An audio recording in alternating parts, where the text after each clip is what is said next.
la question à la fois, bon, alors évidemment de la culture professionnelle commune des enseignants, en lien avec l'idée de réussite éducative. Est-ce que, plus largement, les enseignants, mais aussi toute la communauté éducative, peut concourir à la réussite éducative de ses élèves?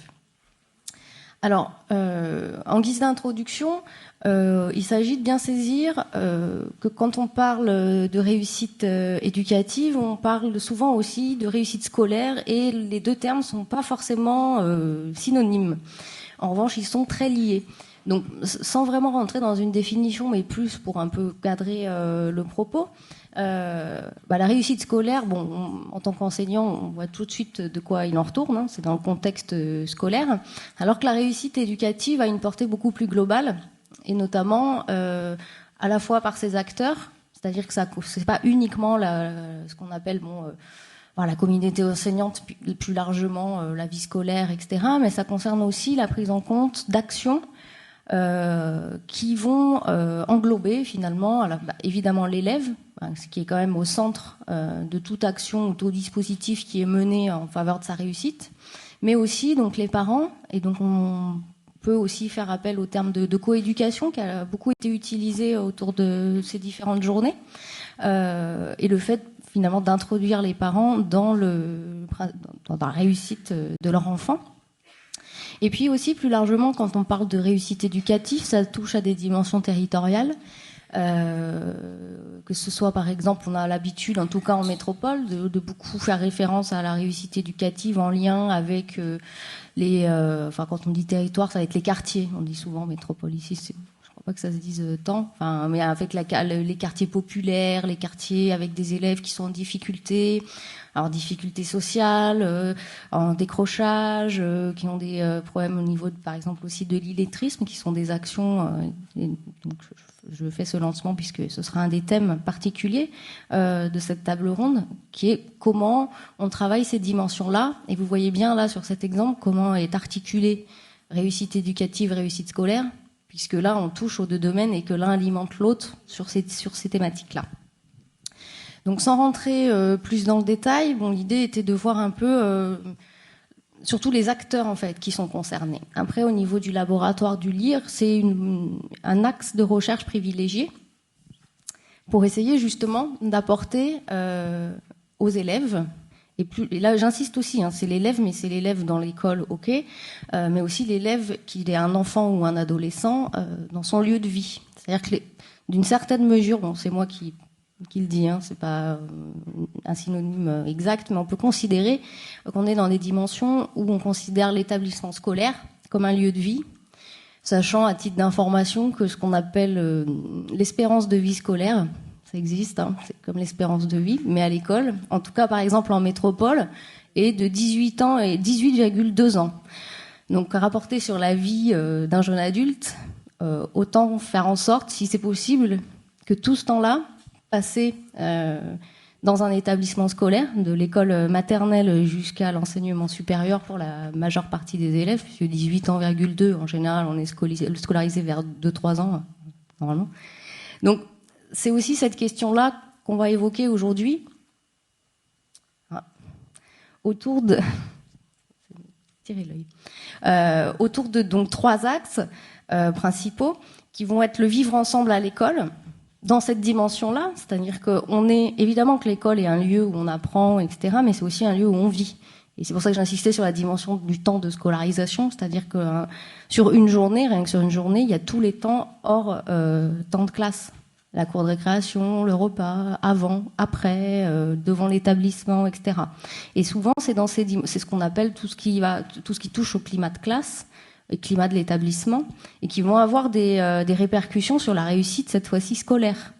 Si vous êtes dans un établissement où ça se passe mal, où il y a beaucoup de violence, par exemple, devant l'établissement, dans l'établissement, ça présage pas, c'est pas direct, mais en tout cas, ça peut amener des élèves à être en difficulté scolaire du fait de l'environnement. Donc c'est toutes ces dimensions-là qu'on abordera. Enfin, là aussi, c'est un petit peu large. Et dans la dimension aussi calédonienne, on verra aussi tout ce qui peut toucher finalement à la communauté éducative. Donc là, ça plus en lien avec les enseignants. Dans quelle mesure, à la fois les enseignants, mais les personnels de direction et tous les acteurs qui interviennent dans l'école, aussi le monde associatif, peut concourir à une réussite éducative et scolaire du coup. Et puis on terminera, comme je le disais, sur un exemple qui est la question de l'illettrisme, qui est un problème identifié en Nouvelle-Calédonie, et voir justement comment, en développant des actions, et donc on aura des exemples concrets, on peut arriver à développer là aussi un principe de réussite éducative. Voilà. Donc, dans un deuxième temps, je vais laisser les intervenants se présenter. Comme ça, vous nous dites justement là aussi. Alors, peut-être à vous de juger de ce qui est important de connaître sur votre parcours pour que les personnes ensuite puissent voir d'où vous parlez, disons. Si vous voulez commencer, Monsieur Toulouse. Bonjour à tous. Je ne sais pas si c'est... Ouais, je vais rapprocher le micro. Bonjour. Donc, je suis Olivier Toulouse, proviseur du LP, lycée professionnel commercial et hôtelier Escoffier à Nouméa. Donc, je suis chef d'établissement du secondaire. J'insiste sur ce mot parce que ça va être la partie qui va me concerner aujourd'hui quand on parlait de vie scolaire, de climat scolaire. Donc, les établissements du secondaire, la réussite éducative partagée, c'est dans un premier temps les enseignants, c'est-à-dire la réussite scolaire évidemment, mais c'est aussi ce qu'on appelle communément la vie scolaire d'un établissement avec des personnels dédiés que connaissaient les CPE ou les surveillants, mais aussi tout l'ensemble des personnels de la chaîne, que ce soit les agents jusqu'à l'équipe de direction. Donc mon parcours, j'ai fait des études de sciences et de techniques, de lettres et de psychologie. J'ai été éducateur de rue, CPE, professeur de lettres, chef d'établissement, et ce qui va me rapprocher aujourd'hui, j'ai animé la vie scolaire en tant que CPE dans une académie et j'ai été proviseur vie scolaire, donc conseiller d'un recteur sur tout ce qui est la vie scolaire pendant 3 ans et demi. Voilà. Donc je pense qu'on reviendra là-dessus. Oui, tout à fait. À bientôt.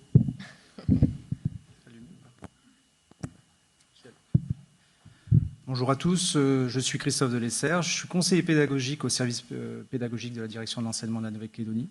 Je suis référent histoire-géographie et plus particulièrement également dans l'instruction civique et morale. Donc j'ai vocation à intervenir sur l'ensemble du territoire dans le cadre de formations continues, des formations continues qui sont inscrites, qui est inscrit au plan de formation. Et on va pouvoir, au travers des formations, bien accompagner les enseignants. Par ailleurs, je participe également à la création d'outils pour accompagner toujours les enseignants dans la mise en œuvre des apprentissages autour de l'instruction civique et morale, de l'histoire et de la géographie. Voilà, merci. Merci.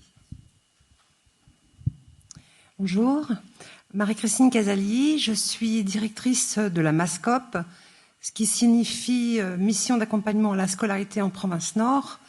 Nous menons 4 activités essentielles dans cette association.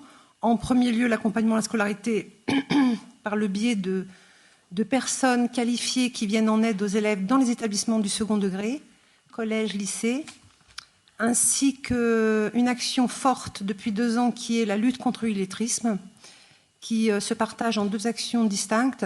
La première, agir directement auprès du public qui est en situation d'illettrisme actuellement, essentiellement des jeunes, de 17 à 27 ans, je dirais, pour l'instant. Puis, une action de prévention de l'illettrisme. Voilà. Et enfin, au sein de la MASCOP, mon rôle essentiellement, c'est de travailler sur ce rôle justement de prévention et de formation qui concerne les difficultés de lecture essentiellement. Voilà. Je suis enseignant spécialisé à l'origine. Voilà, je crois que j'ai fait à peu près le tour. Merci.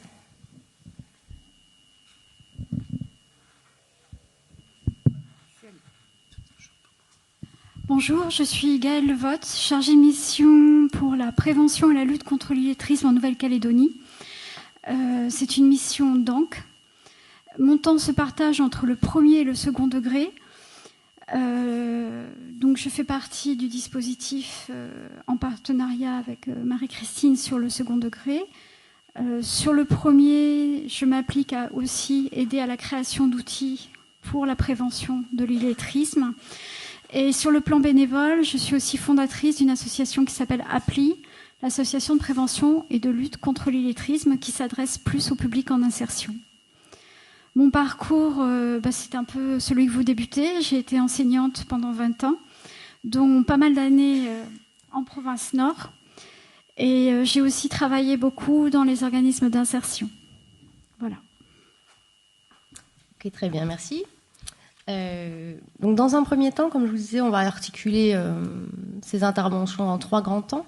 Donc le premier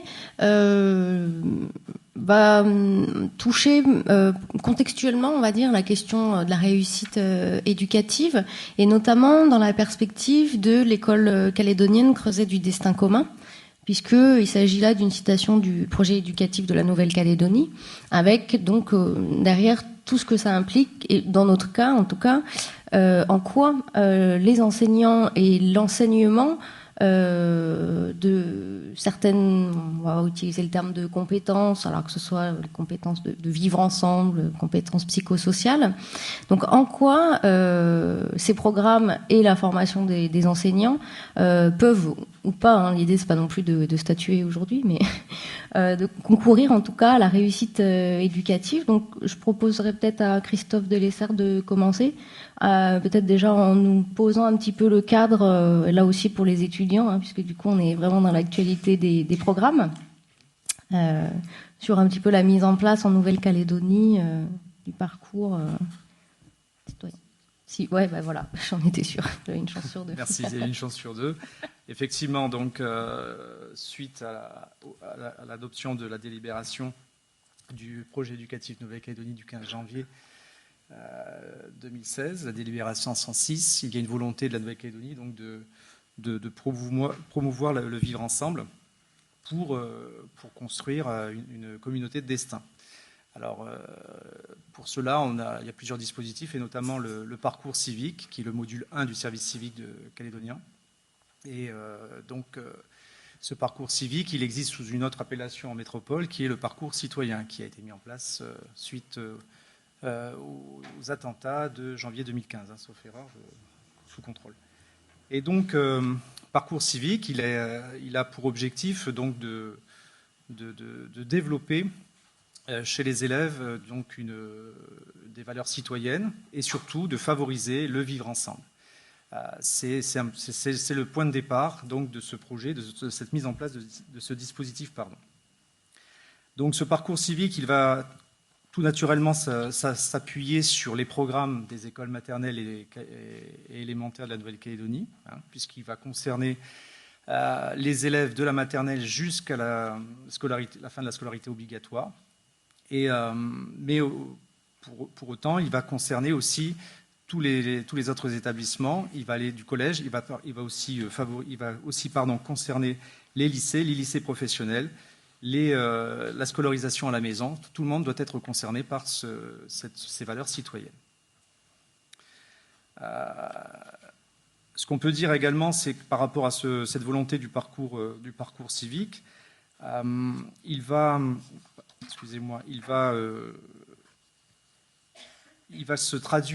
devoir se traduire sur le terrain par des approches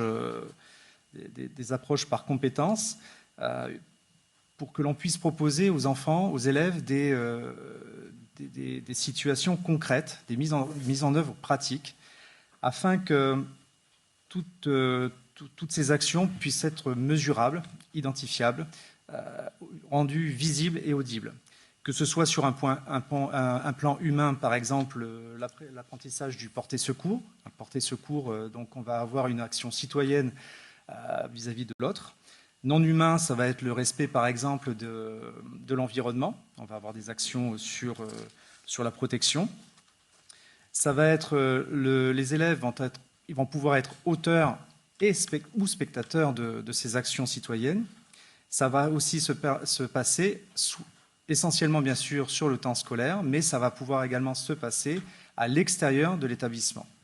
Pardon, je me permets de couper, mais dans la logique justement d'interaction, c'est-à-dire dans quelle mesure ça peut être hors de l'établissement scolaire et qui ça peut concerner en dehors des enseignants, du coup, hein.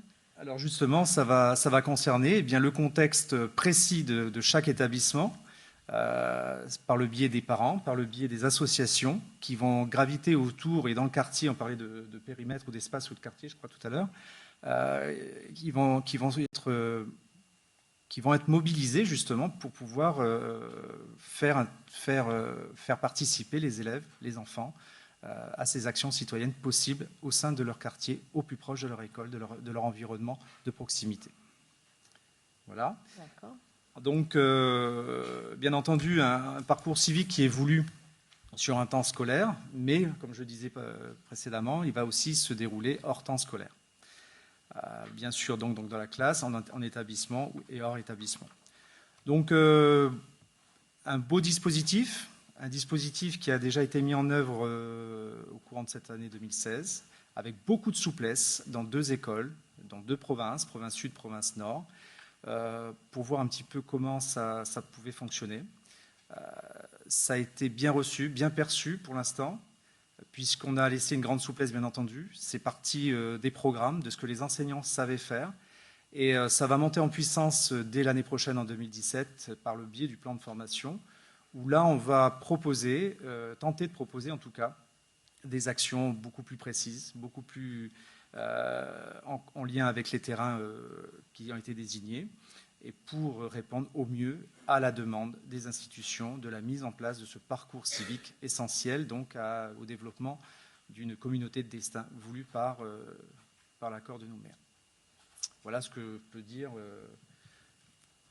en premier temps sur le parcours civique, et puis peut-être qu'on reviendra les questions par la suite. Oui, bien sûr, tout à fait. Et peut-être que, donc, comme on a l'occasion d'avoir une personne qui est à l'initiative d'un certain nombre, qui a impulsé des choses en métropole, et on reviendra d'ailleurs sur les nuances qu'il y a entre ce qui a pu être développé en métropole et les spécificités, notamment sur le fait de travailler sur la dimension culturelle, qui est quand même inhérente à la Nouvelle-Calédonie. Donc peut-être que vous pouvez nous dire quelques mots. Alors je vais repartir. Je vais principalement me cantonner sur le secondaire, puisque c'est ce que je connais le plus. Il y a longtemps que je suis parti du primaire. Voilà. Mais je vais faire le lien justement avec ce qui vient d'être dit. Dans le secondaire, évidemment, tout ce parcours citoyen, hormis les programmes et ce qu'on appelle désormais l'éducation morale et civique, c'est la nouvelle appellation qui rejoint les notions qui ont été évoquées précédemment et qui, en fait, se place, même s'il y a une corrélation de temps avec les malheureux attentats de 2015, qui se place dans ce qu'on appelle l'ère 2 de la vie scolaire. Parce que l'encadrement, le parcours citoyen, alors là j'emploie le terme actuel, mais qu'on pouvait utiliser autrefois aussi, il faut le replacer dans son contexte historique. La vie scolaire dans les établissements scolaires du secondaire, c'est 1982. Alors si vous savez que, si vous remettez un peu en mémoire avec Napoléon 1802 et tout ça, ou même l'histoire plus ancienne, on peut se projeter, on est sur une notion très très récente. Dans l'histoire de notre pays et de la métropole, c'était 1968, ça parle à tout le monde. Donc le temps que s'installent les résultats de certaines réflexions et de certaines évolutions, on arrive aux années 80-82. Je parlais tout à l'heure des CPE, le premier poste de CPE, la création des CPE. Je rappelle que ce n'est plus comme au CANS, c'est plus les surveillants généraux, c'est 1982 CPE. Voilà. Avant, ça n'existait pas, ce n'était pas les mêmes missions, ce n'était pas les mêmes objectifs, ce n'était pas les mêmes attentes. Donc 1982, le temps que tout ça s'installe, on se dit, tiens, ce n'est pas uniquement des personnels, il y a des jeunes derrière, qu'est-ce qu'on peut proposer aux jeunes dans le cadre de ces parcours citoyens? Donc ce sont alors les délégués de classe très vite, mais après des instances de force de proposition, des instances de réflexion. C'est-à-dire le conseil de la vie lycéenne, c'est la maison des lycéens. Alors sur plusieurs années, même si elles sont déjà esquissées, elles ne sont pas toutes mises en application en 1990-91, ça arrive en suivant. Donc toutes ces structures-là, la maison des lycéens, c'est un peu plus tard parce que c'est l'autonomie des jeunes. Et donc c'est la proposition pour que ces jeunes développent l'autonomie, la proposition d'être acteurs de leur vie scolaire. C'est la même chose que vous pouvez décliner dans vos enseignements et sans doute que vous allez apprendre, parce que je crois qu'il y a une majorité de jeunes enseignants là, donc vous allez apprendre à motiver vos jeunes pour qu'ils deviennent acteurs de l'acte pédagogique avec vous, qu'ils soient de plus en plus autonomes dans le cadre de leur apprentissage et de leur vie. Là, c'est la même chose qui s'est passée sur le plan de la citoyenneté et de la vie scolaire. Voilà. Et donc là, on rentre dans la deuxième ère de la vie scolaire où sans doute il y a nos sphères nationales et hiérarchiques ont déjà des réflexions, mais où tout est en train de se construire pratiquement sur 2, 3, 4 ans, avec les évolutions qui sont les nôtres actuellement. Donc voilà le cadre, ça répond à peu près aux premières interrogations. Voilà le cadre de ce qu'on appelle la vie citoyenne dans les établissements scolaires du second degré, avec bien entendu une différence liée à la maturité des jeunes entre le collège et le lycée. Voilà. D'accord. Et donc, par rapport si on revient peut-être un peu plus sur le contexte calédonien, on fait souvent référence à 3 systèmes de valeurs pour la Nouvelle-Calédonie. Ce sont les valeurs républicaines, les valeurs oassaniennes et kanak, et puis les valeurs chrétiennes. Est-ce que, dans ces dimensions-là, justement, par rapport à ce qui peut être proposé de manière contextualisée, il y a des choses qui sont pensées spécifiquement et qui seraient reliées du coup à la question du destin commun, où l'école, avec un grand E, serait un peu le liant de toutes ces communautés. Alors après, là aussi, oui, voilà, c'est pour ça, mais après, j'insiste, si vous avez aussi une expérience, vous pouvez compléter.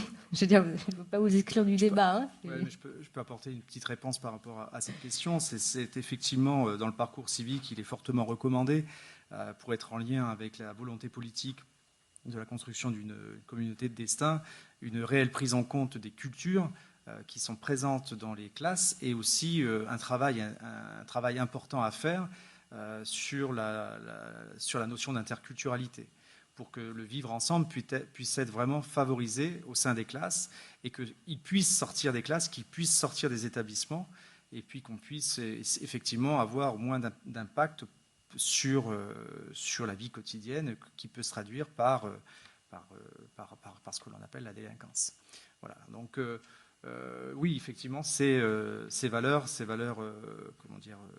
culturelles doivent être prises en compte dans ce parcours civique. Donc, j'ai envie de vous poser la question, peut-être par rapport. Moi, j'aime bien comparer, hein, puisque comme la majeure partie des gens savent, je ne suis pas là depuis très très longtemps, et donc c'est intéressant d'avoir ce parallèle. Est-ce que cette dimension-là est pensée assez explicitement en métropole, ou au contraire, est-ce qu'on considère que tout le monde a les mêmes valeurs, du coup, on part sur d'autres choses, avec la citoyenneté qui transcende l'ensemble, et puis comme ça. Il y a une prise de conscience, en métropole actuellement, il y a une prise de conscience sur le fait que ça ne se réalise pas si simplement que ça. Que ce à quoi on croyait, qui était censé faire l'école dans ce domaine, était écrit.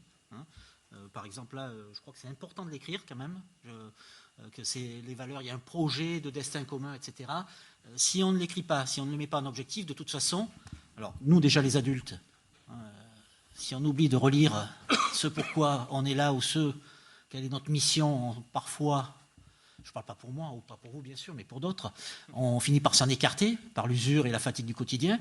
Donc pour des jeunes, le fait de leur rappeler les objectifs à atteindre, que ce soit dans une séance pédagogique d'une heure ou dans un projet de vie à moyen terme et à long terme, je crois que c'est indispensable de l'afficher et de l'écrire. Après, évidemment, en métropole, par exemple, la citoyenneté était inscrite dans les programmes, dans les référentiels, etc. Donc c'est affiché, le creuset républicain doit faire son effet. Or, on commence à prendre conscience, parce que les mentalités évoluent bien plus vite qu'avant, les jeunes évoluent bien plus vite qu'avant, ce qui mettait un enseignant, même s'il ne le faisait pas, il pouvait très bien garder un cours 6 ou 7 ans de suite. Je ne vois pas un côté négatif à ça, même s'il y en a qui vont s'en offusquer. L'élève de cette année, il a les mêmes droits que l'élève de l'an prochain et de celui de l'année d'après. Et il s'avérait que c'était complètement équitable parce que le jeune évoluait peu, ou en tout cas à un rythme un peu plus long, alors que maintenant les jeunes évoluent très rapidement. Donc il est indispensable de pouvoir s'adapter à cette situation. Alors c'est le cas dans une classe ou pour quelques individus, mais c'est le cas au niveau d'une nation. Actuellement, la prise de conscience, c'est que peut-être notre creuset, je dis bien peut-être parce que je ne voudrais pas brusquer les choses, mais c'est peut-être que le creuset républicain scolaire en métropole, il ne réalise plus ce qu'il cherche, ce qu'il vise. Voilà. Donc ça, c'est une prise de conscience. Qui dit prise de conscience, c'est qu'il n'y a pas encore les actes, ou avec parcimonie ici ou là, mais c'est qu'il n'y a pas encore forcément les actes, les mentalités, et après les décisions. Moi, je pense à l'égalité des chances, je pense à l'égalité garçon-fille, etc., etc. Voilà, on s'aperçoit que malgré la plus grande volonté du monde, je vais rester dans mon domaine, le meilleur des chefs d'établissement, il faut qu'on lui impose des quotas parce qu'il n'arrive pas à persuader ses enseignants ou ses parents ou ses élèves de faire changer les mentalités pour l'égalité garçon-fille, pour l'égalité des chances, etc., etc. Le meilleur exemple en métropole, c'est les inégalités sociales accrues par la bonne volonté du système scolaire. Donc même avec les meilleures volontés du monde, on peut s'apercevoir que les objectifs ne sont pas atteints, voire se creusent, les écarts se creusent. D'où l'intérêt de changer des choses. C'est là où on fait un aller-retour avec la Calédonie. Je ne peux pas transférer avec la Nouvelle-Calédonie, je suis là depuis trop peu de temps. Mais voilà un petit peu en métropole ce qui se passe. Après, Bon, je crois que malheureusement, on retrouve un peu les mêmes Mais c'est pas négatif. difficultés. Je vois aucun inconvénient à évoluer tous les 5 ou 6 ans ou 7 ans. Okay. Est-ce peut-être que par rapport à cette notion de destin commun qui passe par alors l'école avec un grand E, mais aussi la question de l'éducation, vous avez... Oui, bien sûr, oui. Je vais revenir en province Nord. Oui, excusez-moi, du coup, c'est ce qu'on connaît le plus. En fait, ce qu'on s'est aperçu, il y a maintenant plus de 15 ans de ça, et c'était des parents qui réfléchissaient sur cette question-là, c'est qu'on savait que beaucoup d'élèves ne pouvaient pas réussir, notamment au lycée, parce qu'ils avaient peut-être du mal à trouver de l'aide au moment où ils en avaient le plus besoin. Je pense que vous avez tous vécu ça. À un moment donné, on est sur un problème maths qu'on ne comprend pas. À la rigueur, le cours, on ne l'a pas compris non plus. Et on cherche de l'aide.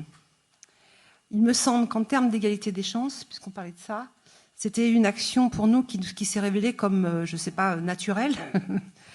Et c'est une action qu'on a décidé de mener. Donc ça fait 13 ans qu'on la mène en province Nord. Et c'est vrai que ça porte ses fruits. Parce que, déjà, il y a plusieurs principes. Le premier, c'est qu'on ne peut pas aider quelqu'un qui n'en a pas envie. Ça, c'est extrêmement important, il me semble. Donc, toute cette aide est proposée sur la demande de l'élève. S'il ne demande rien, on ne lui propose rien en gros.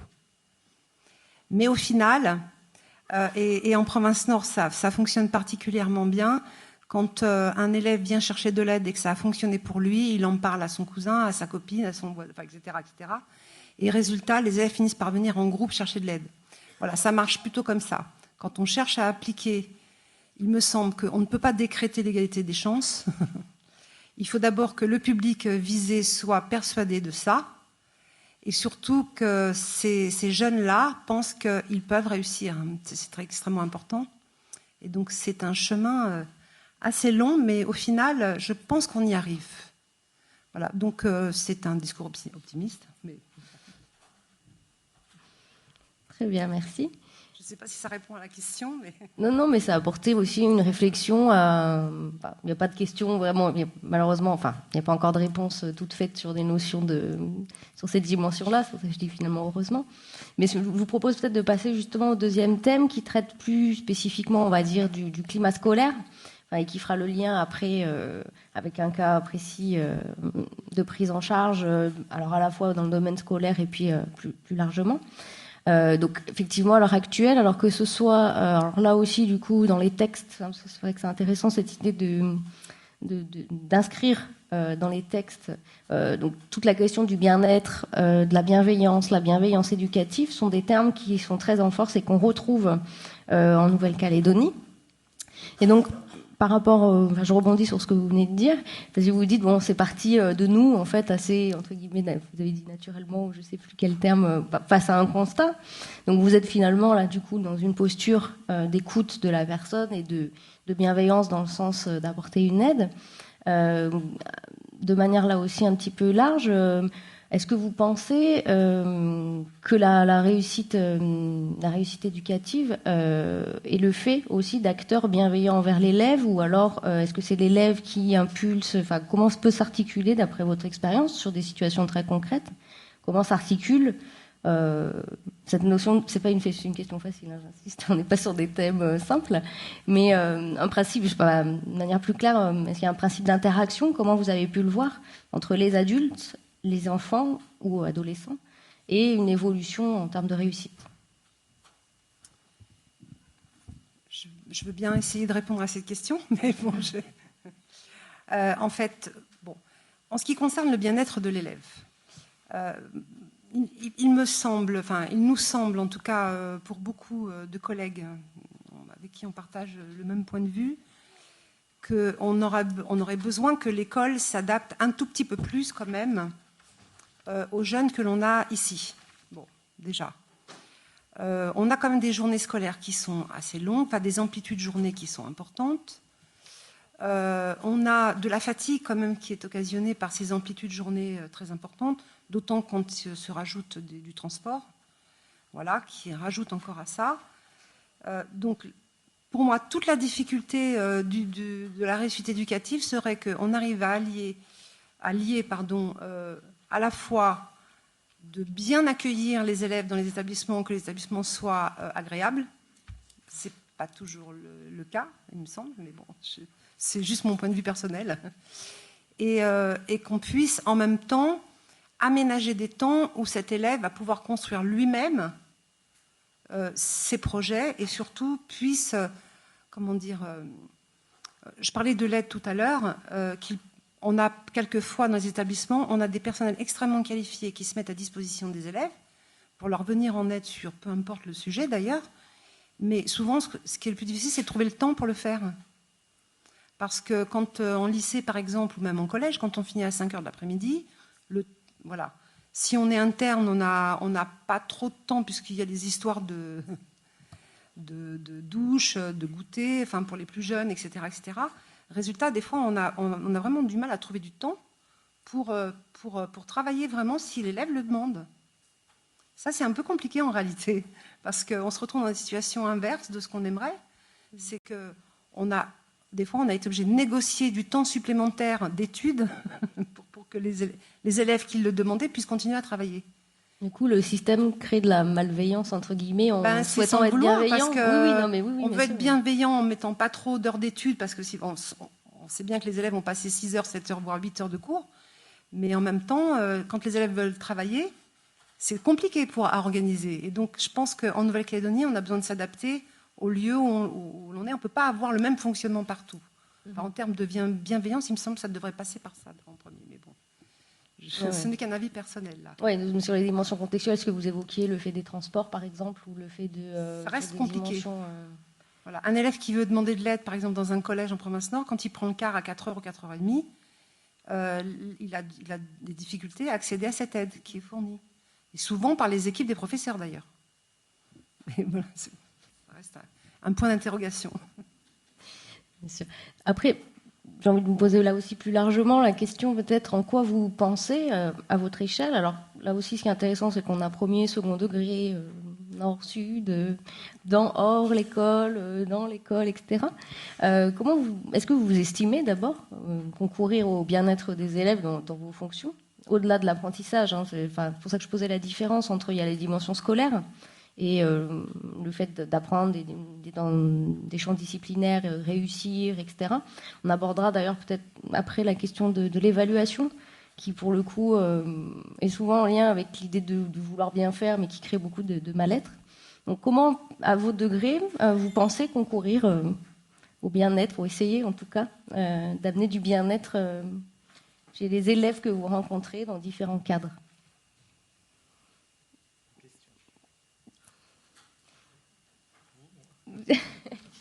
Allons-y. Bon, moi, je vais être le plus précis possible. Pardon.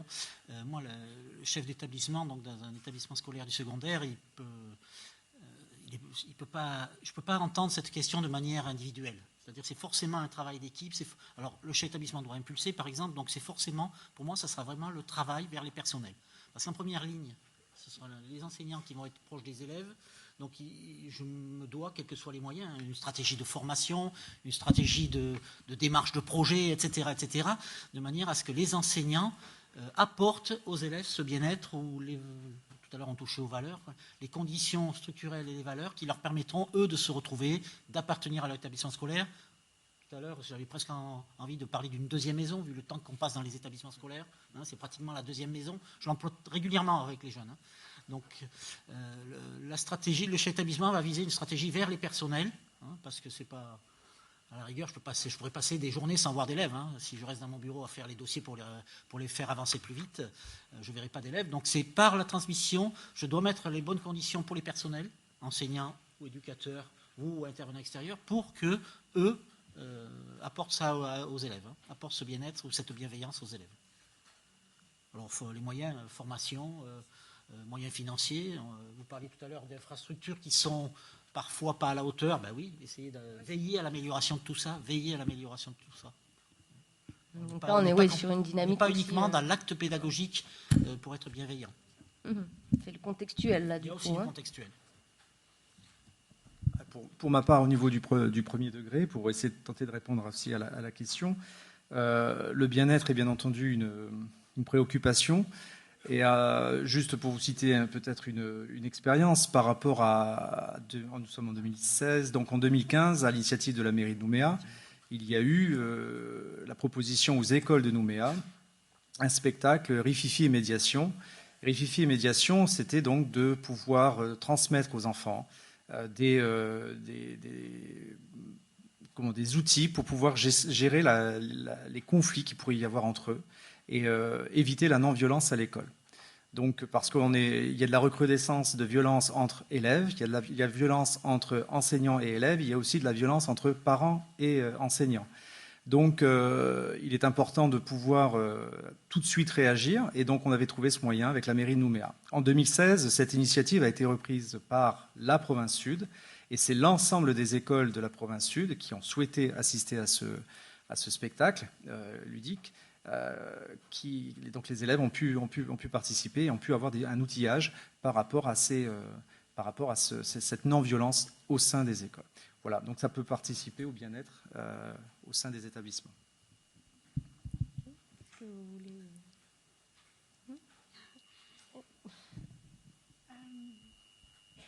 Je ne suis plus en classe, mais par mes activités bénévoles, j'ai souvent l'occasion d'être face à des publics qui sont en très grande difficulté, je dirais même en rupture par rapport au système scolaire, pas forcément à cause du système scolaire, mais pour un tas de facteurs multiples. Une chose est certaine, c'est que pour désamorcer une situation, la première chose, c'est l'écoute. Pourquoi est-ce qu'il me dit cela ?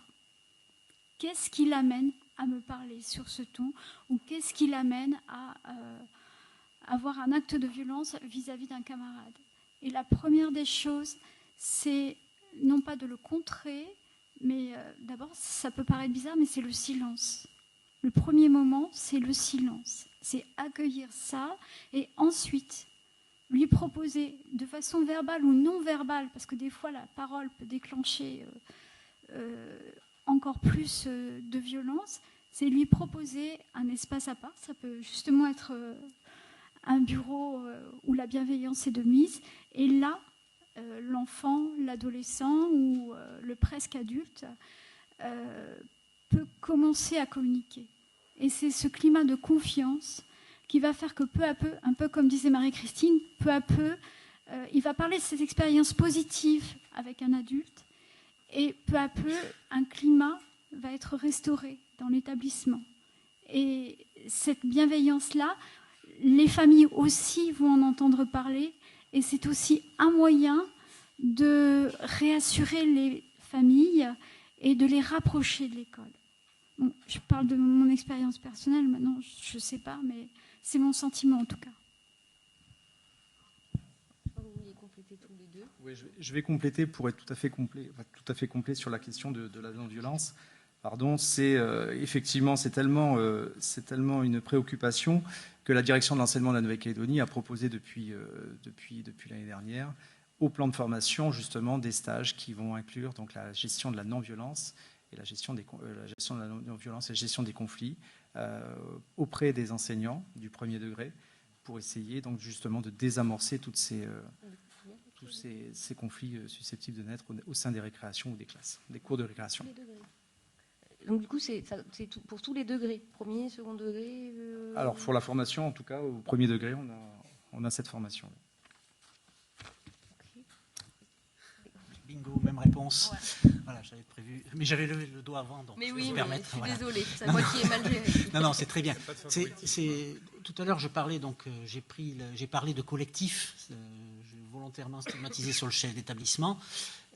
Et maintenant, je voudrais décliner sur les enseignants. C'est-à-dire qu'on a parlé de collectif tout à l'heure, la bienveillance à un certain niveau. On a vu que ça pouvait être du structurel.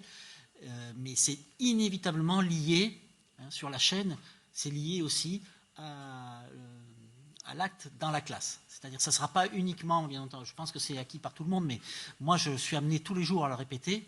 Je parlais d'usure tout à l'heure parce qu'elle est à tous les niveaux. La première bienveillance, une fois que la sécurité est en place, que les murs ne tombent pas, que le proviseur nous a mis à peu près les heures, un crédit pédagogique suffisant, etc.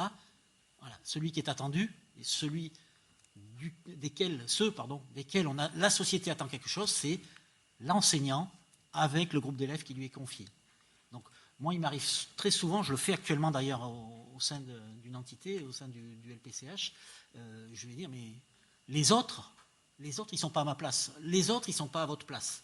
C'est-à-dire que je considère que le corps enseignant, les personnels de l'éducation nationale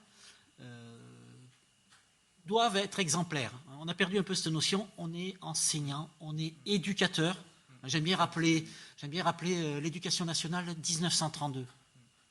Voilà. J'ai encore entendu dernièrement un collègue enseignant qui me disait « Mais moi, je suis là pour transmettre un message, je suis là pour… » Je lui dis « Non, ça, c'était, même en 1912, c'était déjà en débat. Hein, parce que pour que ça soit voté en 1932, éducation nationale et plus instruction publique, ça veut dire qu'on en parlait bien depuis 20 ans. Donc voilà, vraiment, ne jamais occulter que derrière les moyens, derrière le tableau, le crayon, le vidéoprojecteur, etc., il y a de toute façon l'acte humain. Il y aura l'humain de toute manière et il faut que ça passe. Il ne faut pas qu'on oublie que ça doit passer par l'humain. Voilà. Et pour revenir sur le petit point sur lequel je voulais réagir, effectivement, donc nous, par exemple, à Escoffier, là, on a aujourd'hui 14 enseignants qui sont en formation sur la gestion de la violence, la prévention de la violence dans un groupe de jeunes. Il y en avait 14 la semaine dernière et le vice-rectorat met en place un programme au plan académique de formation. Donc il met en place un module. D'ailleurs, il cherche un groupe d'intervenants, ou peut-être qu'il l'a recruté d'ailleurs, hein, mais quelqu'un qui soit un groupe d'intervenants compétents, qui apporte des éclairages et qui répondent aux besoins que nous allons identifier dans les établissements scolaires, l'enseignant, primaire ou secondaire, je ne sais pas, mais les acteurs du système éducatif. Parce que dans une formation, j'évoquais tout à l'heure formation, il peut y avoir aussi tout et n'importe quoi. Moi, je peux vous faire plein de formations très académiques ou autres. L'important, c'est qu'on puisse passer une vraie commande, qu'on trouve les personnes qui vont nous développer les compétences dont on a besoin, nous. Elles peuvent varier. Je fais partie des gens qui sont persuadés que dans la gestion de la violence, le professeur avec ses 24 élèves doit agir différemment que le policier de nuit devant 4 jeunes qui sont armés. Je pense que ce n'est pas la même chose. Donc voilà, ça veut dire que les choses doivent être adaptées à ce qu'on fait, à notre quotidien, à nos besoins, nous en tant que personnel, et aux besoins des jeunes pour qui on est dans la résolution de problèmes. Voilà, donc c'est en place. Hein. Je ne sais pas si c'est de la réaction, moi je suis là depuis trop peu, mais en tout cas, voilà, on a droit, nos problèmes c'est ce que j'allais dire. Changent dans une société. Donc voilà, on doit répondre aux situations qui nous sont proposées de la même manière que l'enseignant doit s'adapter aux générations de jeunes qui lui sont confiées. Très bien. Alors, justement, pour rebondir un petit peu sur ce que vous venez d'évoquer, et sur le fait, est-ce que par rapport, alors, aussi bien de la part des établissements, parce que c'est important ce que vous avez posé, c'est-à-dire que l'établissement, c'est pas uniquement les élèves et les enseignants, c'est aussi tout le personnel, c'est l'endroit dans lequel on est, dans lequel on gravite. Comment justement, alors, les établissements, mais aussi les enseignants et tous ces acteurs s'adaptent, alors là peut-être plus contextuellement là du coup pour rebondir, s'adaptent finalement au mode de vie des élèves et pour tenter d'intégrer ça dans des pratiques ou des actions concrètes. Alors ça fait aussi un petit peu écho à ce que vous avez évoqué sur prendre en considération la vie des élèves et leur quotidien. Est-ce qu'il y a des choses, peut-être là aussi des actions qui sont pensées ou que vous avez pu observer dans vos pratiques diverses? Même, non, mais s'il n'y a rien de spécifique, c'est pas. L'évaluation par compétence. Bon, bah, du coup, par exemple, l'évaluation par compétence. Alors, je ne sais pas quels sont les établissements dans lesquels vous exercez, et je ne veux pas semer de discorde entre collègues, mais il est évident que l'enseignement professionnel, par exemple, porte un regard très différent sur l'élève que l'enseignement général. Je constate encore, pas qu'ici, hein, bien entendu, mais j'ai encore constaté très récemment, ces dernières années, des enseignants qui faisaient des séries de cours magistraux. Des séries de cours magistraux où les élèves étaient complètement passifs, où certains élèves prenaient 90% du message et où certains élèves en prenaient 10%. Voilà.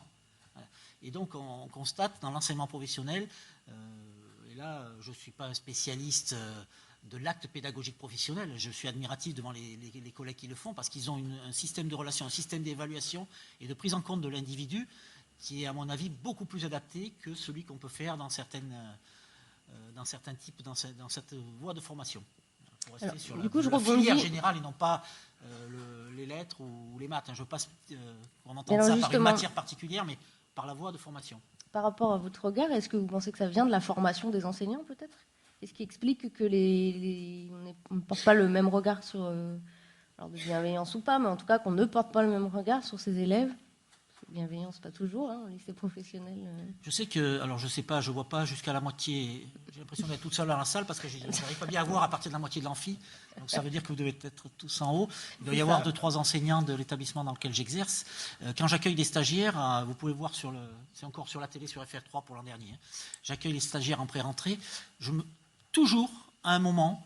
Toujours à un moment, quand je parle éventuellement des soucis, des questionnements qui vont arriver dans les premières semaines, pour comment je vais gérer tel élève, etc., je dis toujours aux collègues d'enseignement général, je leur dis, dégagez une heure, très rapidement, allez voir je veux pas de guerre, hein, avec l'ESP ou l'université, allez voir les disciplines debout, comme ça allez voir vos collègues de PS, pour voir l'élève que vous n'arrivez pas à tirer en cours, que vous n'arrivez pas à motiver, qui vous pose des situations on est jeune, on arrive, donc au bout de 3 semaines, on ne sait pas tout faire, mais allez voir comment ça se fait que ce jeune qui est assis avec vous n'arrive pas à se motiver, tire la tête, etc., et d'un seul coup, avec son short, son corps qui s'exprime, obéit, respecte toutes les règles, apporte le soutien à ses camarades, aide l'enseignant à organiser la séance, etc., etc.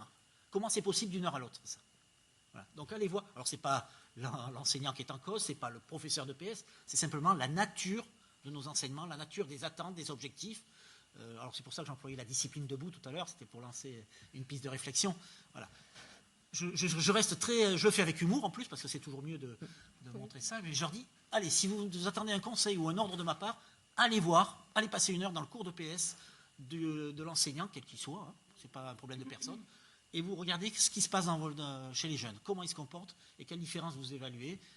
Et après, il y a une part du chemin qui se fait et c'est à chacun de le faire. Mais il m'arrive de donner ce conseil, je pense que vous comprenez tous ce que ça veut dire. C'est-à-dire que les conditions d'enseignement apportent beaucoup. Les conditions d'enseignement et puis la façon de transmettre l'apprentissage. C'est-à-dire, alors l'apprentissage ou l'évaluation, mais les compétences, etc. etc. Donc à travers ça, on peut aussi finalement... faire ça avec l'enseignement professionnel. Allez voir devant une machine-outil comment ça se fait qu'un jeune sourit à l'enseignant alors que moi il me fait la gueule toute la journée. Voilà. Vous trouverez des choses et peut-être des réponses. Et avec les échanges entre collègues, c'est toujours enrichissant. Et donc ça fait un petit peu lien aussi avec ce qui a pu être dit hier sur connaître aussi... on a évoqué la question de... Alors c'était sur premier, second degré, etc. Mais connaître aussi ses collègues enseignants pour avoir une vision de l'élève qui n'est pas fractionnée.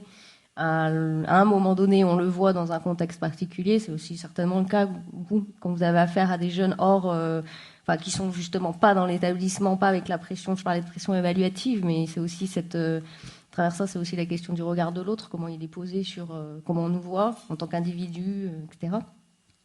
Donc peut-être qu'on va faire justement là sur la vingtaine de minutes de temps qui nous reste une bascule entre donc là ce qu'on a pu évoquer finalement à travers la bienveillance, c'est réfléchir à l'épanouissement de l'élève et de l'enfant et de l'adolescent dans des dimensions larges avec un principe quand même, on l'a bien compris, de coopération du corps enseignant, un regard un peu compréhensif et qui essaierait peut-être alors du coup de dépasser la première image qu'on peut avoir d'un élève et aller plus loin.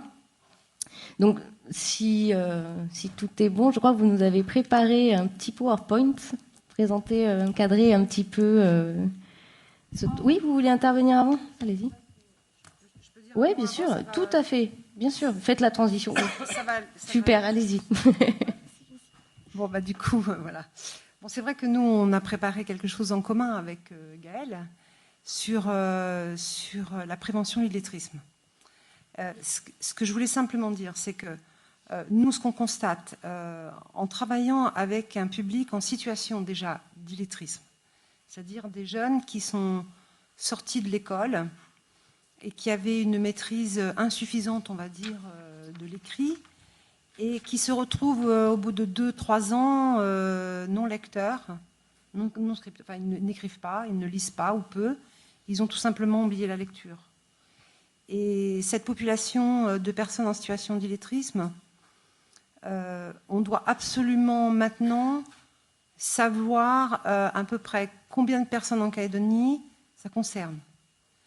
Et c'est là que je passe le relais à ma collègue qui connaît tout ça parfaitement. Vous avez vu comment on est bien organisé?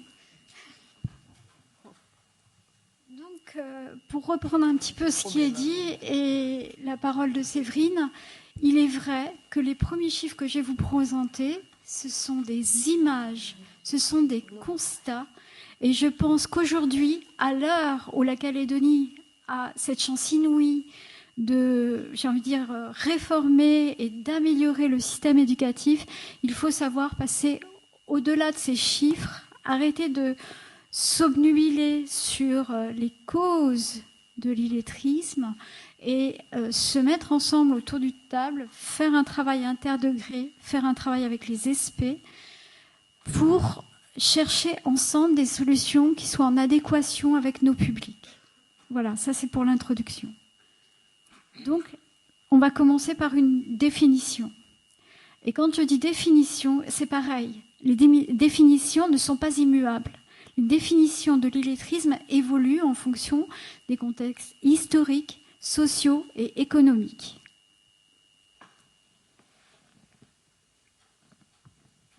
Donc la première des choses, c'est qu'est-ce qui différencie l'illettrisme de l'analphabétisme? C'est tout bête. Les analphabètes n'ont jamais connu le système scolaire. Les personnes en situation d'illettrisme ont eu une expérience plus ou moins parcellaire du système scolaire, où ont même été jusqu'à 16 ans, mais ont perdu les compétences et savoirs de base. Voilà. Maintenant, pour revenir à cette évolution, aujourd'hui, le terme le plus communément utilisé, c'est le terme de littératie. Et la littératie concerne la capacité à communiquer par tous les moyens, y compris l'informatique. Donc voilà. Et au moment où on parle de littératie, pour moi, ça a un avantage, c'est qu'on ne considère pas la personne en termes négatifs, mais on la considère du point de vue de ses potentiels et de ses capacités. La littératie incite à une évaluation formative. C'est-à-dire qu'on va considérer les capacités présentes, on va former avec cette personne son projet, on va mesurer avec lui les étapes dont il a besoin pour arriver à son projet. Et c'est cette centration sur la personne en tant qu'acteur de sa propre évolution qui fait toute la différence. Voilà, pour les définitions. Maintenant, les chiffres. C'est très complet. Donc voilà. D'abord, deux choses. Sur le territoire, actuellement, d'un point de vue institutionnel, il y a deux types de chiffres. Le premier est statistique. Il s'agit de l'IVQ. C'est une enquête sur la vie quotidienne. C'est un principe de statistique développé au cours d'une enquête qui dure 1 à 2 ans. Et ce principe a été le même pour toute la francophonie. D'accord ? Donc là, on est sur du statistique. Et à côté de ça, vous avez les chiffres des JDC. Et là, on est sur du diagnostic. C'est-à-dire que tout jeune de 16 ans qui est dans la francophonie a passé ce test. Et ce test est le même pour tous. Donc voici les chiffres. En 2012, en métropole, on était à 7%. En Nouvelle-Calédonie, on est sur du 18%. Et la moyenne dans les dom-toms est de 14 à 20%. Maintenant, quand on parle d'illettrisme, on parle de grandes difficultés de lecture. D'accord ? Maintenant, c'est pareil pour les JDC. Donc les JDC, quand ils vous parlent de leur taux d'illettrisme, eux, ils ne le présentent pas, non pas comme de l'illettrisme, mais comme de la difficulté de lecture. C'est-à-dire qu'il y a plusieurs paliers de difficultés, plus ou moins avérées. Donc en métropole, en 2014, on était à 10%. En Nouvelle-Calédonie, on était à 35 et la moyenne est entre 10 et 20 dans les dom-toms. En 2015, dernier chiffre, 9,4% en métropole, 30 en Nouvelle-Calédonie et 15 à 20 dans les dom-toms. Voilà. Maintenant, comme je vous l'ai dit, pour moi, ce sont des chiffres. Ça peut nous heurter, surtout quand on a été enseignante pendant longtemps. Mais là, le fait n'est pas de rester sur un constat négatif. Le fait, c'est de le prendre comme un choc positif pour qu'ensemble, des solutions soient mises en place. C'est la raison pour laquelle, sur ce même slide, j'ai aussi nommé tout ce qui est fait actuellement et ce qui va être fait pour pallier sur le plan institutionnel à toutes ces difficultés. Donc vous avez actuellement les indicateurs scolaires suivants. L'évaluation sommative du CM2. Le brevet des collèges, évidemment, est un indicateur.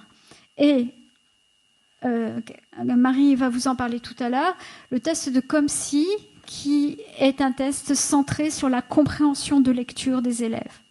Maintenant, par rapport au projet éducatif et la volonté du second degré d'obéir aux directives nationales sur la prévention et la lutte contre l'illettrisme, en 2017, à la rentrée, le vice-rectorat a décidé de remettre en place les évaluations diagnostiques de rentrée et également de faire des évaluations sommatives en plus du DNB. Voilà. Donc Marie va vous parler de son action. Non mais vous pouvez. Non mais effectivement ça coupe un peu le discours d'avoir la tête tournée, mais n'hésitez pas même à intervenir. Non, mais je parle même pour les autres personnes. S'il y a des choses sur lesquelles vous voulez rebondir, qui font lien. Ce qui nous a semblé intéressant de vous montrer aujourd'hui, d'après notre petite expérience, c'est que qu'est-ce qui peut faire qu'à un moment donné, on se retrouve en situation d'illettrisme. Je pense qu'à partir du moment où on a quelques pistes de réflexion, vous, enseignants avec vos élèves, ça pourrait vous permettre d'agir, de vous sentir un petit peu plus actif par rapport à ça, parce que souvent, on le subit plus qu'autre chose. Donc, comment l'expliquer ? En fait, nous, on a pris un exemple ici, ce sont les difficultés de lecture, mais les difficultés sévères de lecture. On va faire une toute petite expérience ensemble, si vous êtes d'accord, pour qu'on puisse vous démontrer, faut que vous sentiez de quoi on parle exactement. À partir de là, effectivement, vous comprenez bien qu'en arrivant en 6e, puisque là, je parle du second degré uniquement, parce que dans le premier degré, il y a déjà des dispositifs en place, on parle des élèves de 6e. Suivant la maîtrise de lecture de ces élèves-là, on se retrouve avec des élèves qui sont en situation difficile, parce que quand ils lisent, ils ne comprennent pas ce qu'ils lisent. Si on fait un raccourci, et qu'on entend lire l'élève, et qu'on pense immédiatement, parce qu'il n'arrive pas à répondre à des questions, que cet élève-là a des problèmes de compréhension, je pense que nous passerons à côté de cet élève-là. Donc, ce que je voudrais vous montrer là, et je vais changer de... Excusez-moi oui, allez-y. Je vous invite à participer à une petite expérience pour que vous sachiez de quoi on parle exactement et ce qu'on attend de nos élèves en 6e, donc un des projets du primaire.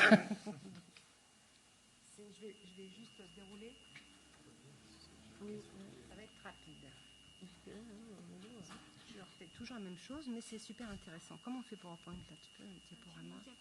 Ouais, ça sera très gros. Voilà.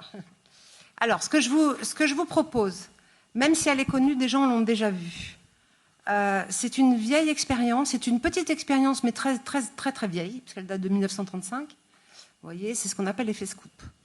Alors, ce que je vous propose de faire, c'est que vous avez ici des mots qui sont écrits en couleur.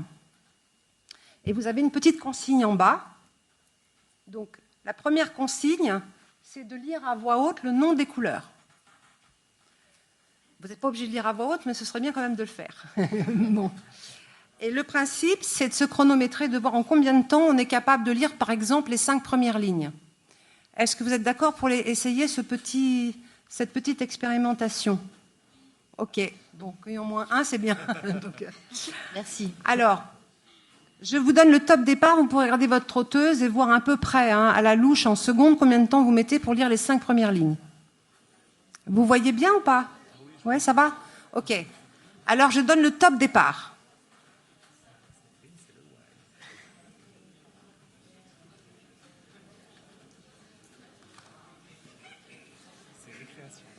Mais c'est super bien. Mon psycho, c'est moi qui donne psycho, la chasse de Stroop, c'est un classique pour C'est intéressant. Ouais, c'est génial. Ça y est, on s'arrête. Est-ce que vous avez eu des problèmes pour lire ça? Vous avez mis environ combien de temps? Un quart d'heure? Là, je vous invite à venir me voir à la Mascope. Non, si vous avez mis en général... Dites-moi, combien de temps vous avez mis là? 10 secondes, 12 secondes, 15 secondes environ. Je vous propose de poursuivre. Tu peux passer à la suivante? Vous allez faire la même chose maintenant. Cette fois, vous allez simplement nommer les couleurs, les 5 premières lignes. Vous vous chronométrez vous-même, puisque je ne peux pas le faire pour vous. Allons-y. Top.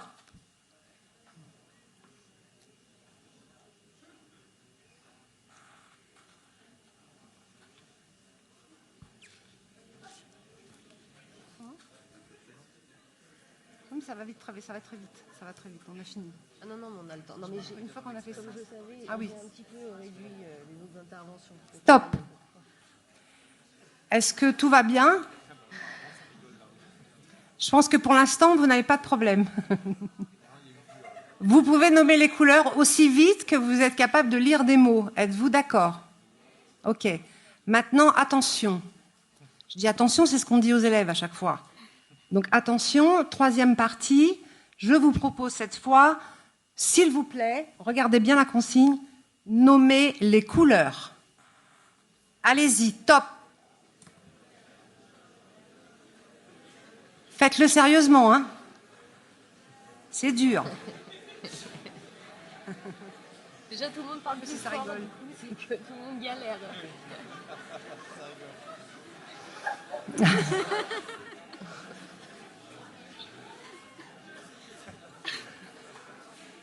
Bon, tant mieux si on rigole, au moins on ne sera pas venu pour rien. Plus il y a de bruit, plus c'est que c'est compliqué, là. Ça va? Je vous donne encore 10 secondes pour finir? Non. Vous allez me faire des signes de tête puisque vous êtes loin. Donc, est-ce que vous avez réussi à lire aussi vite cette fois? Vous avez été gêné. Est-ce que vous comprenez ce qui s'est passé pour vous?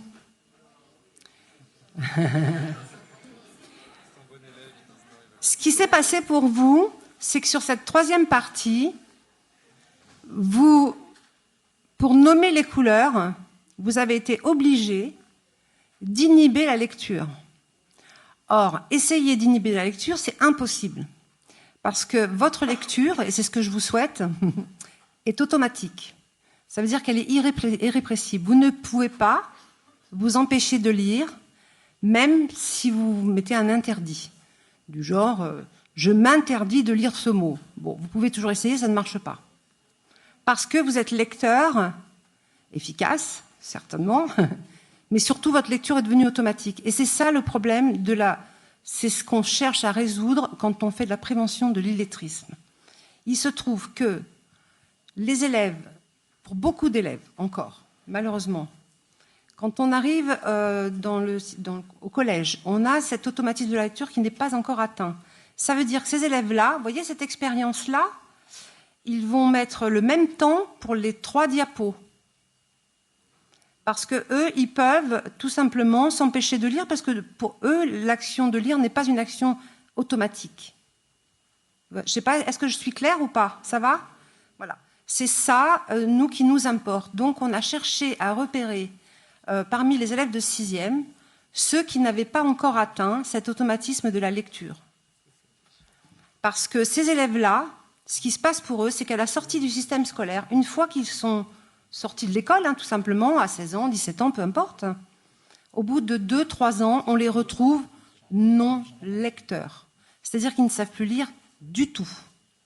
C'est du public que je reçois là chaque jour, je peux vous promettre que ça existe, et ce sont des jeunes qu'on a entendu lire à un moment donné à l'école.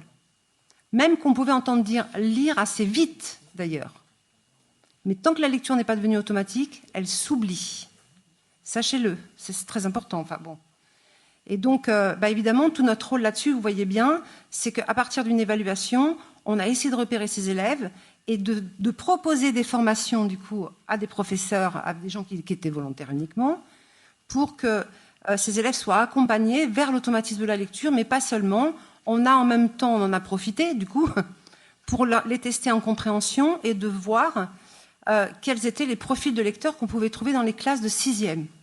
Il se trouve qu'à l'heure actuelle, et c'est là qu'on repasse, et vous voyez ici, en début d'année, je vous le décris, et je m'arrête là, comme ça, voilà. Vous avez vu le fromage qui est là, il y a 4 couleurs, 4 profils de lecteurs.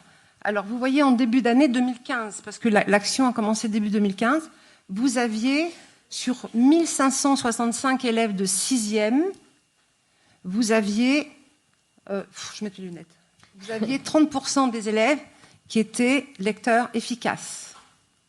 C'est-à-dire, ils lisent et ils comprennent bien ce qu'ils lisent, y compris quand c'est implicite. Voilà.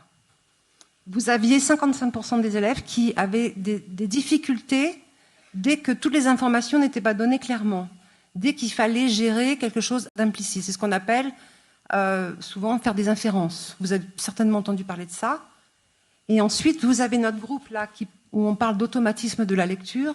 C'est le groupe qui est orange, c'était 11% des élèves quand même. Et 1% d'élèves non lecteurs en 6e. Une fois qu'on a fait cette évaluation, qu'on a transmis aux collègues, et je pense que ça c'est le rôle aussi que l'on a, c'est de transmettre aux collègues, surtout vous, tous ceux qui vont se retrouver dans les classes ou dans les classes primaires ou collèges, c'est que là vous avez les profils de lecteurs pour toute votre classe. Donc vous savez qui sait lire, qui est gêné parce qu'il n'a pas encore automatisé sa lecture, ça veut dire que toute son attention est portée sur le déchiffrage et sur rien d'autre. Et comme on ne peut pas faire attention à 2 choses à la fois, c'est compliqué. Et enfin, vous saviez ceux qui étaient capables de comprendre uniquement quand tout était dit, c'est-à-dire explicite, et qui avaient du mal à traiter l'information quand elle n'était pas claire, voilà, qui ne savaient pas trop questionner l'écrit, on va dire. Voilà. Donc on avait ces profils de lecteurs et ça nous permettait de travailler avec eux. Donc on leur a proposé des outils, on a aidé un petit peu comme on a pu, les équipes évidemment c'est toujours imparfait, mais en fin d'année vous voyez les résultats. C'est-à-dire qu'on se retrouve avec 51% des élèves qui passent qui sont devenus lecteurs efficaces. Et vous voyez que le groupe, on parle d'automatisme de la lecture, le groupe qui est ciblé au travers de la prévention de l'illettrisme, maintenant c'est combien 5% et toujours un élève non lecteur. C'est plus loin pour un élève qui est non lecteur, il faut du temps quand même. Et c'est à peu près la même chose en 2016. Voilà. Je m'arrête là. Merci. En fait, non, elle ne va pas s'arrêter là, parce que cette année, Marie-Christine est allée à Lyon et elle a fait valider cette expérimentation par un laboratoire reconnu de Lyon, et j'aimerais bien qu'elle vous en dise un petit mot. Oui, tout ce travail qui a été fait ici en Nouvelle-Calédonie, parce que vous savez, sur les 1565 élèves et cette année 2000, en fait, c'est des élèves sur toute la Calédonie, c'est-à-dire province nord, province des îles, province sud, privé comme public. Voilà, donc c'est un petit peu partout. Hein. C'est un bon échantillonnage, on va dire. Enfin, maintenant, ça représente quand même une bonne population. C'est relativement significatif. On a montré tout ce travail à des chercheurs que vous connaissez peut-être, Jean Ecal et Annie Magnan, qui sont responsables d'un laboratoire anciennement Cortex. Maintenant, j'ai déjà oublié le nom, enfin, ils viennent de changer de nom. Et qui sont des spécialistes des difficultés des troubles de l'écrit, d'apprentissage de l'écrit. Et donc, ils valident ce travail. Et ce qu'ils aimeraient nous proposer, c'est qu'en Calédonie, on puisse aller encore un petit peu plus loin. Ils veulent proposer un outil qui s'appelle Atelier de réduction des difficultés de lecture. C'est du matériel informatique.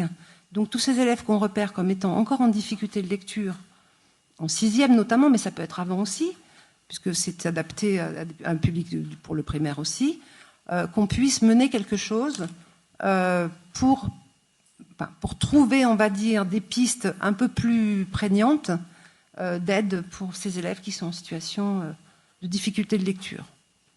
Voilà. Je ne parle pas de la langue, je ne me suis pas aventurée dans cette histoire-là parce que pour l'instant, on est resté sur l'histoire de lecture et on voit que quand on aide un élève et quand on le prend là où il en est exactement, quand on a réussi à cerner son profil, donc on a cherché de la compétence, vous voyez, on n'a pas cherché des incompétences, on a cherché de la compétence. à partir du moment où on prend les élèves là où ils en sont, ça fonctionne un tout petit peu mieux.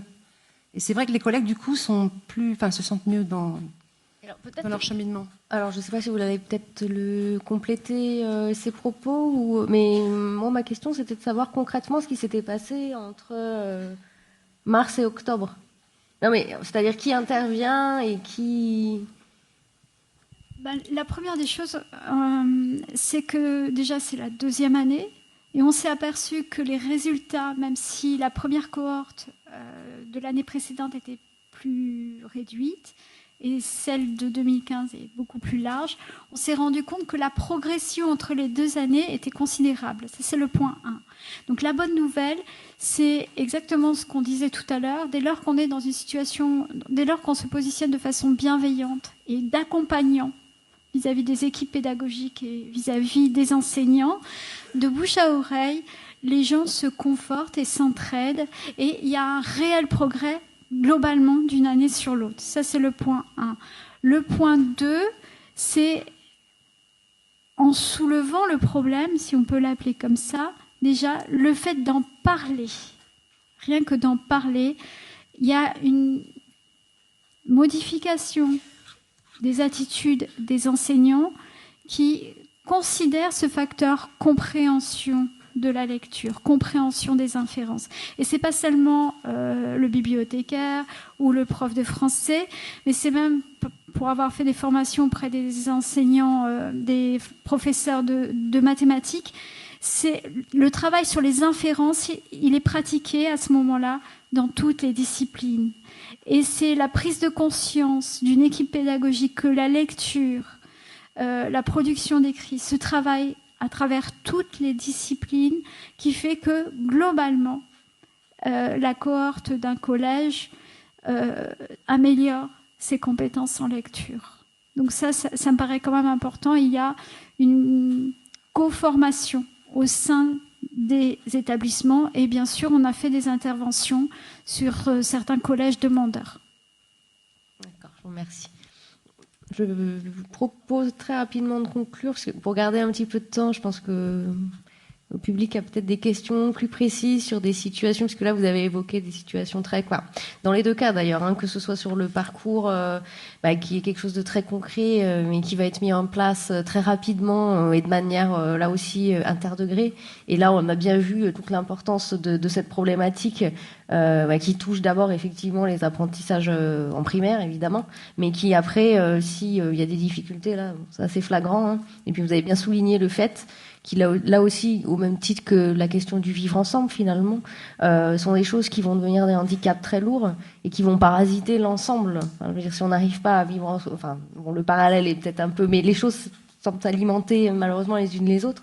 Et je pense que là, ce que vous venez de, c'est ça que je proposais de conclure un petit peu sur ce que vous venez de dire, parce que j'ai retenu que, pour résumer, vous disiez qu'effectivement, la question de la bienveillance et de l'accompagnement, ça crée aussi de l'entraide. Et là, on voit bien la dimension de la culture professionnelle où on parle de l'élève. L'élève, là, du coup, est un peu au centre, hein, du coup, puisqu'on essaye de faire les choses. Et ça rejoint ce que vous avez évoqué sur la dimension établissement aussi, qui, de toute manière, est un petit peu inhérente à un climat positif et pour aller vers la réussite éducative. Vous avez aussi donc parlé justement du fait de peut-être pointer les choses et d'en parler. Et là, je pense qu'on retrouve les deux thèmes, sur les deux thèmes, le fait de créer des discussions. Ça crée à la fois de la part des élèves, entre les élèves et autour de l'équipe éducative, une dynamique pour essayer d'aller au-delà et donc justement être à la fois réussite scolaire et éducative plus largement. Et puis là aussi on retrouve cette idée de travailler en équipe qui semble être le point, si on pouvait résumer même toutes les interventions aux différents degrés. Il semble que ce soit ce qui ressorte. Je vais vous laisser à chacun la parole, hein, si vous voulez conclure là-dessus avant qu'on réponde aux questions. Allez-y. Hein. Oui, c'est vrai qu'on n'a pas insisté là-dessus parce qu'en fait, on ne s'en est pas rendu compte, mais il est vrai que quand sur cette action-là, précisément, c'est un groupe de travail qui s'est mis en place au sein du vice-rectorat. Maintenant, ça s'étend au premier degré. On a des partenariats, ne serait-ce que parce que Gaëlle est aussi à la DANC. Ce qui est certain, c'est qu'à partir du moment où on a donné un coup de main, mine de rien, aux collègues, professeurs dans les établissements, en leur donnant, on va dire, une évaluation qui correspond, enfin, qui dessine un petit peu le profil des lecteurs dans la classe, on va dire. Ça leur a donné un coup de main, mais il ne faut pas s'arrêter là, parce que si on veut vraiment donner un coup de main aux collègues pour qu'ils puissent aider eux-mêmes leurs élèves, après ils choisissent les formules qui leur conviennent, mais c'est sûr qu'on n'impose rien. À ce moment-là, il faut qu'on soit capable aussi d'amener des outils, voilà, comme un panier avec plein d'outils qu'on peut choisir, des outils qui correspondent exactement à ce qu'on veut travailler. Je pense, vous voyez, le groupe jaune, c'est des élèves qui ont besoin de s'entraîner à questionner les crises, on dit souvent à faire des inférences. Eh bien, on a aujourd'hui des outils qui sont extrêmement bien faits, qui sont validés par les chercheurs du domaine, comme Tacite, comme tous ces plateformes qui sont extrêmement bien faites. Bon, c'est sûr que tous les collègues qui ont utilisé ces outils-là, ça leur a simplifié la tâche, on va dire. Ils n'ont pas eu besoin de chercher pendant des heures chez eux ce qu'ils allaient pouvoir proposer à leurs élèves. Donc moi, j'estime qu'on est efficace si on est un peu systémique, on va dire. C'est-à-dire que chacun, à son niveau, fait quelque chose pour que ça contribue à la réussite de l'élève, quoi. Voilà, en gros. Bon, moi, je résumerais ça comme ça. Mais je pense que tout le monde est d'accord sur cette notion-là de systémie pour aller... ouais. Tout le monde. Est-ce que vous avez répété ? Je me mets un petit peu à votre place. Là, ça fait un moment que vous êtes sur les bancs et vous dites « et nous dans tout ça ». Et vous, dans tout ça, il y a quand même une très belle chose, je le répète, qui s'appelle projet éducatif, qui a ouvert de nouvelles perspectives. Et c'est pas seulement écrit sur le papier, puisque Marie-Christine et moi, on est en plein dans la réalisation de certains dispositifs. Donc je veux juste vous montrer ça, pour vous montrer un petit peu, un peu d'espoir. Merci. Un peu d'espoir. Ce fameux projet éducatif, concernant les compétences de base, il est basé sur 2 axes. Renforcer les axes de formation et proposer des ressources éducatives aux enseignants. Donc, la formation initiale et la formation continue sont entendues dans ce projet. Il y a des actions vraiment ciblées pour accompagner les enseignants, que ce soit du premier ou du second degré, vers une meilleure maîtrise des outils pour prévenir et lutter contre l'illettrisme et aussi l'ilnumérisme. Ça, c'est l'axe A. L'axe B, on est directement dans ce qu'on est en train de mettre en place, c'est-à-dire la lutte proactive contre l'illettrisme. C'est ce dispositif auquel Marie-Christine travaille, et qui va être étendu sur le premier degré à partir des classes de CM1. Ça, c'est le premier projet. Le second projet, c'est le rôle réseau d'observatoires locaux de la lecture. C'est un outil absolument formidable. Même vous, là, ce soir, vous allez sur Internet et vous tapez rôle et vous regardez. C'est Alain Bentolila qui a présidé à la création de ce réseau d'observatoires de la lecture et donc ça part de la section des grands et ça va jusqu'à la 6e. Et c'est tout l'intérêt quand on veut travailler en interdegré.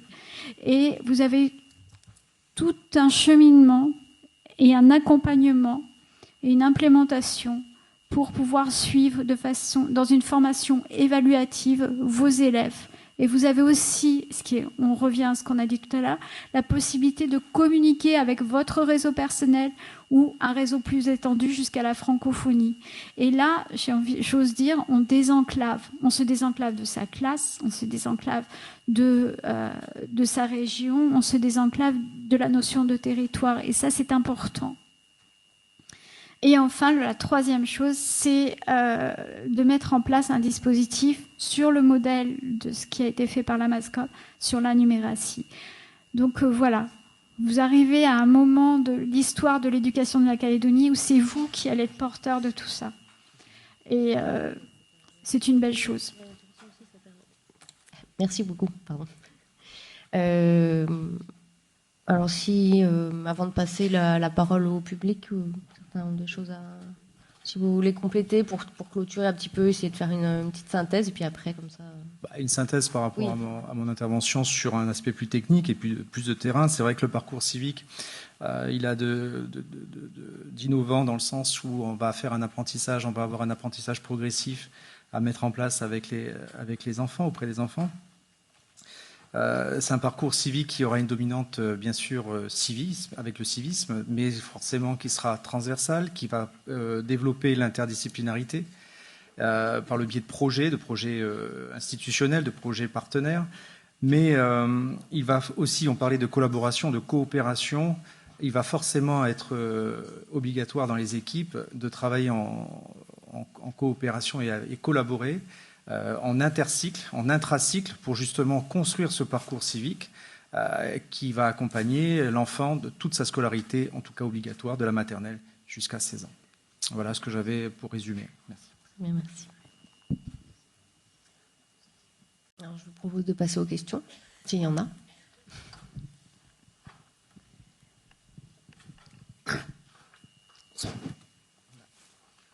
Donc je vais partager, remercier comment la parole a été terminée, puis donner un signe d'espoir sur la suite pour la jeune génération, on va dire comme ça. Donc moi je suis André, journaliste indépendant, anciennement enseignant, parce que c'est les premiers métiers quand on avait 20 ans, les premiers métiers faciles pour les Kanaks, pour trouver du travail, et intéressé par ce qui va se faire par la suite, et puis beaucoup de la jeune génération. Et tout en vous écoutant depuis hier, suggérer de regarder Google Earth. C'est bien de regarder Google Earth. De le regarder et de faire reculer le zoom pour regarder Je donne cette image-là pour que ça soit une référence commune, hein, pour qu'on ait une vision du globe, de la planète. Vous allez excuser parce que je vais parler un peu une façon de faire chez nous, une façon de penser circulaire, mais que si M. Ouaminia tout à l'heure il va venir, il va vous expliquer un peu sur la pensée, comment on raisonne, comment est-ce que nous pensons l'univers. Et je vais le dire parce qu'il y a une intervention sur les PowerPoint tout à l'heure où on pointe l'illettrisme, et puis ça me fait sourire, parce que l'illettrisme, vous considérez que c'est un problème. Oui, c'est un problème quand vous regardez sous l'angle de la lecture. Et quand vous considérez les nouvelles recherches avec l'analyse de Howard, avec les différentes intelligences, c'est un message que nous, on vous adresse. Parce que le creuset du destin commun, ce n'est pas seulement l'école républicaine. De plus en plus, on est appelé à penser l'école de l'humanité. Nous, on est sur cette lecture-là de notre environnement. Et je le dis comme ça parce que nous avons on fait un effort de participer. La France apporte sa contribution ici dans l'Océanie. Vous parlez de francophonie, effectivement. On va être le fer de lance de la francophonie. Mais on va être utilisé comme support pour passer le message de la francophonie. Et l'année prochaine, nous allons, dans nos tribus, on va fêter le 5e centenaire de Martin Luther, 1517-2017. Donc, dans toutes nos tribus, on va étudier l'impact, ce que Luther a fait à l'Église catholique et ce que cet événement-là va impacter la France au niveau de sa révolution et qui va créer la notion de laïcité. Donc, pardon si je pose ces éléments de repère-là pour la jeune génération, c'est important d'intégrer ces éléments-là, des éléments historiques, des éléments du développement durable, parce que la Calédonie va être appelée là-dessus. Je termine pour ne pas faire long. Je vous laisse le soin de faire le lien entre tous ces éléments-là, parce qu'on a été fortement imprégné par la Révolution française. Et quand Giscard d'Estaing est arrivé ici, Valéry Giscard d'Estaing, il y a ceux qui sont nés, ceux qui ne sont pas nés, ils sont pas. Nous, on était au collège encore, on nous a demandé de faire des petits drapeaux bleu, blanc, rouge et de défiler parce que Monsieur Valéry Giscard d'Estaing doit arriver à la mairie de Houé et on doit traverser tout le Châteaubriand, ceux qui connaissent l'IFO. On doit partir de Ravilla, marcher à pied et traverser toute la grande baie là et arriver là-bas avec nos drapeaux bleu, blanc, rouge. Je termine mon intervention avec le drapeau bleu, blanc, rouge et le drapeau du peuple kanak. Le drapeau du peuple kanak a été inventé par les gens de l'Église. Parce que nous sommes rentrés en politique par l'Évangile. Et je voudrais poser la question à un de vos intervenants qui parle du vivre ensemble sur la place de l'Évangile. La vision que nous, une partie des Kanaks voient, parce que nous sommes catholiques, nous sommes protestants, il y a quelqu'un qui a créé le ciel et la terre, qui a créé toute cette harmonie universelle. Est-ce que c'est des débats qu'il faut intégrer dans nos recherches? Oui, non. Nous, au niveau de l'enseignement privé, c'est un questionnement qu'on est en train de se poser aussi. Moi, je vais rebondir sur ce que vous dites. Je pense que voilà, là se pose d'abord la première distinction entre enseignement public et privé, et qui va après répondre à toutes ce que vous avez dit sur la dimension républicaine, etc. Et qu'effectivement, si on pose une école avec des valeurs républicaines et de laïcité, ça paraît difficile d'aborder des dimensions religieuses. Mais ça, vous avez raison, ce sont des débats. Et je pense que là, du coup, l'exemple est très intéressant de voir comment, sur une structure qui, vous l'avez dit, on peut pas le nier, le système éducatif est calqué depuis un certain nombre d'années, en tout cas, sur le système éducatif français, mais par rapport à ce qui est... Voilà. La lecture que vous en faites, vous faites des oppositions, mais nous l'intégrons comme un ensemble. Et c'est pour ça que je montre cet exemple où on s'aperçoit que, par exemple, sur le parcours qui dit justement entre citoyen et civique est par exemple un bon exemple, à mon avis.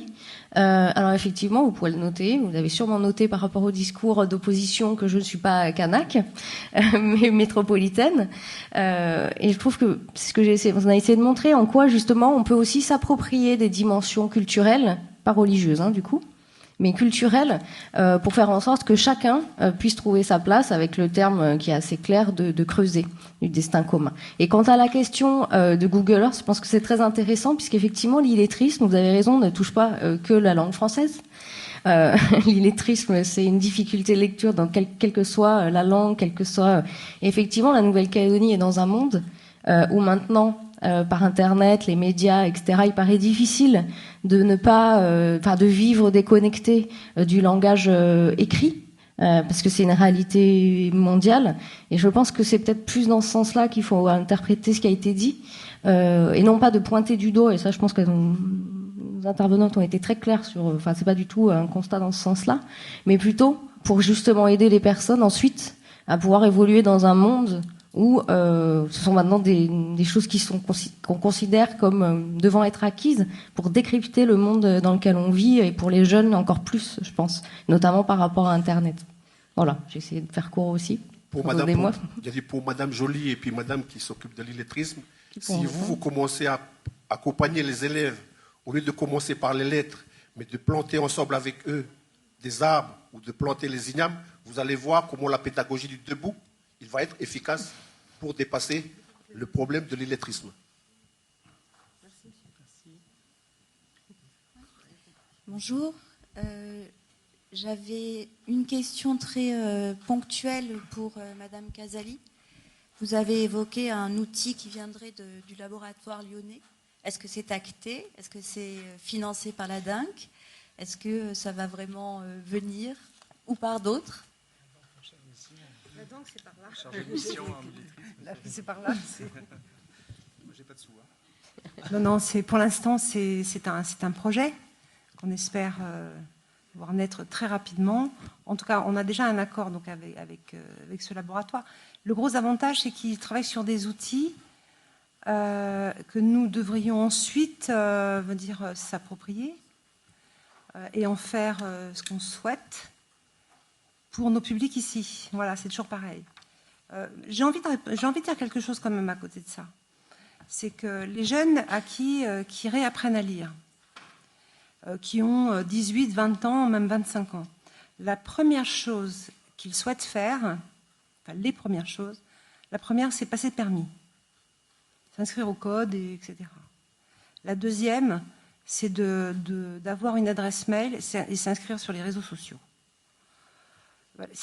Et ça, je peux vous dire que c'est valable pour des jeunes qui sont du village, qui sont de la tribu là, ils font tous la même chose, en fait. Bon, voilà, moi, c'est juste une question que je repose à l'inverse, quoi. Mais cet outil-là, oui, on l'aura à partir du moment où on entame clairement s'il y a une convention de passer entre ce laboratoire et le gouvernement, ou enfin, je ne sais pas dans quel... voilà. C'est en réflexion et voilà. On vous tiendra au courant dans ce cas. Oui, je voudrais poser la question aux deux collègues qui travaillent sur l'illettrisme pour savoir s'il y a une réflexion qui est faite envers l'introduction de la lecture en langue kanak, en sachant qu'il y a beaucoup de facilités qu'on offre aux élèves en passant par la lecture en langue, vu que l'orthographe est transparente, les langues kanak finissent toujours par des voyelles, donc exemptes des signes morphosyntaxiques qui mettent l'élève en difficulté. Donc je voulais savoir s'il y avait une réflexion qui était faite en ce sens. Il me semble qu'on a une collègue qui est extrêmement qualifiée pour répondre à ces questions. C'est Claire Colombel qui va intervenir après, il me semble. Enfin, moi, très belle transition, oui, sur la table ronde suivante. Mais ce que je peux vous dire, c'est que le plus intéressant, en fait, pour un enfant, ce serait d'apprendre dans une langue qui soit la plus transparente possible. Transparente, ça veut dire que tout ce qui est écrit se lit et tout ce qui se lit s'écrit. En gros, tout ce qu'on entend peut s'écrire facilement. C'est vrai que le français à l'écrit n'est pas très transparent. C'est quand même, on peut le dire. Donc ça crée des complications. Mais plus de temps à apprendre, on va dire, à écrire en français, voilà, qu'on va apprendre à écrire en italien, par exemple. Donc c'est quand même intéressant. Donc si on est sur plusieurs langues et qu'il y a une langue qui est plus transparente que l'autre, et qu'on sait que tout ce qui est, par exemple, conscience phonologique, enfin, tous les outils pour l'apprentissage de la lecture vont être transférés immédiatement, vous êtes d'accord que quand vous savez lire en français, vous pouvez déchiffrer de l'italien ou de l'allemand. Évidemment, vous allez appliquer la phonologie française, mais voilà, vous êtes d'accord qu'une fois qu'on sait lire, on sait lire. Voilà. C'est intéressant. Enfin, moi, je laisserai les collègues après qui s'y connaissent 10 fois plus que nous.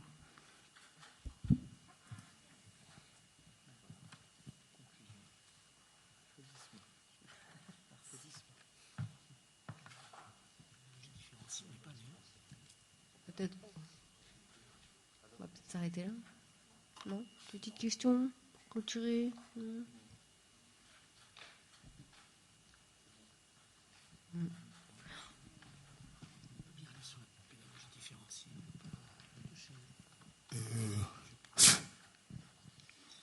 Bonjour. Moi, c'est Samuel Carré. Parce que j'ai lu là sur le prospectus, là, c'est un laboratoire qui a créé ce colloque-là.